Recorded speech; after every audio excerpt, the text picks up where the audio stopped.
ভিডিওটা কিভাবে শুরু করব বা কি দিয়ে শুরু করব বুঝতে পারতেছি না, কারণ ইউটিউবে এটা আমার ফার্স্ট ভিডিও। আসসালামু আলাইকুম, আমি শোভানিতা ইসলাম। সবাই কেমন আছেন? আশা করি সবাই ভালো আছেন। আমার ভিডিওটা দেখে যদি কেউ বিরক্ত বোধ হন তার জন্য সরি, কারণ ফার্স্ট টাইম ইউটিউবে আমি ভিডিও ছাড়তেছি এবং ইউটিউবে কি করে ভিডিও করতে হয় আমার কিছু জানা নেই। তো রান্না করতে করতে চিন্তা করলাম আমি একটু ভিডিও করে নিই এবং আপনাদের সাথে একটু গল্প করি এবং আমি যা জানি না তা আপনাদের কাছ থেকে জেনে নেব।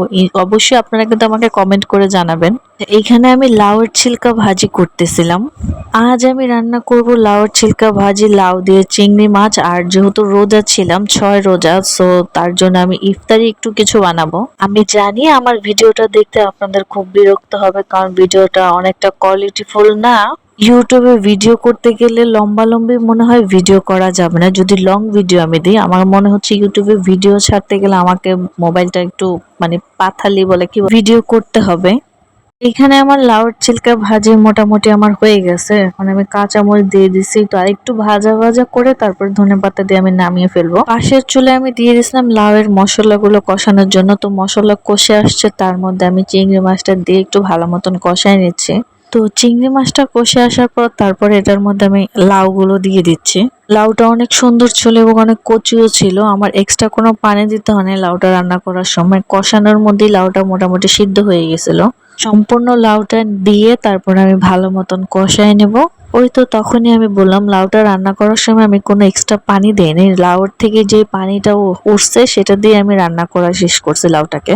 আর শুরুতে যে কথা বলতেছিলাম, আমি আসলে কি বলবো বা কি দিয়ে শুরু করব, কিভাবে আমাকে বলতে হবে, আমি আসলে কিছুই জানি না। আমি একদম নতুন। ভুল ত্রুটি হয়ে থাকলে আপনারা আমাকে অবশ্যই কমেন্টে জানাবেন যে আমার কোথায় ভুল হচ্ছে, কিভাবে ভুল হচ্ছে, কিভাবে আমাকে শুধরাতে হবে। আশা করি আপনারা আমার পাশে থাকবেন ইনশাল্লাহ। এই তো আমার লাউটা মোটামুটি রান্না হয়ে গেছে। তো আমি এর মধ্যে টমেটো আর কাঁচামরিচ দিয়ে দিছি। লাউটা বেশিরভাগ কাঁচামরিচের ঝালেই রান্না করব। ইভেন কিভাবে থাম্বনেল সেট করতে হয় আমি কিছুই জানি। আমি মাঝখান দিয়ে রান্না করতেছি আবার এগুলো কথা বলতেছি। আমি জানি আপনারা আমার কথা শুনে একটু বিরক্ত হবেন, তার জন্য আমি আবারও সরি বলে নিচ্ছি। যা কেউ হয়তো এমনও আছে আমার ভিডিওটা পুরোপুরি দেখবেও না।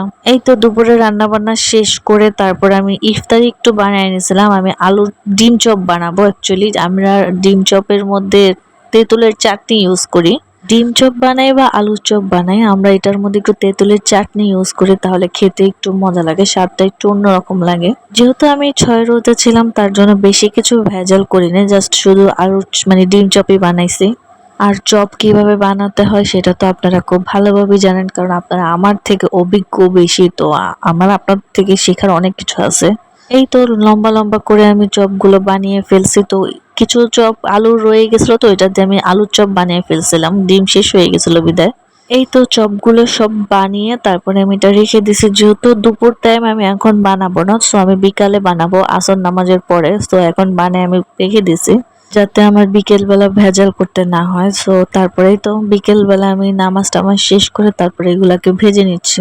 আমার মতন কোন কোন আপুরা 6 রোজা রাখছেন তারা কিন্তু নিশ্চয়ই কমেন্ট করে জানাবেন। এই তো এক এক করে আমি ডিম চপগুলো দিয়ে দিচ্ছি। শেষের দিকে এসে না আমি ঠিক বুঝতে পারতেছি না আপনার সাথে কি কথা বলবো বা কি গল্প করব। আপনারা একটু আমাকে প্লিজ কমেন্ট করে জানাবেন যে আমার কি বলা উচিত, কি গল্প করা উচিত। আমার ভিডিও আপনারা আদৌ দেখবেন কিনা তাও আমি জানি না। যদি দেখেন তাহলে আমি সত্যিই খুব খুশি হব। আর যেহেতু আমার পেজটা নতুন, সো আপনারা প্লিজ সাবস্ক্রাইবার করে দিবেন, লাইক কমেন্ট করবেন, করে পাশে থাকবেন। এই তো আমার ডিম চপগুলো ভাজা হয়ে গেছে। তো আমি এক এক করে ডিম চপগুলো উঠে ফেলেছি। রাতে আমার হাজবেন্ড আমার জন্য বেলি ফুল নিয়ে আসছিল। আজ ভিডিওটা এই পর্যন্ত। সবাই ভালো থাকবেন। আল্লাহ হাফেজ।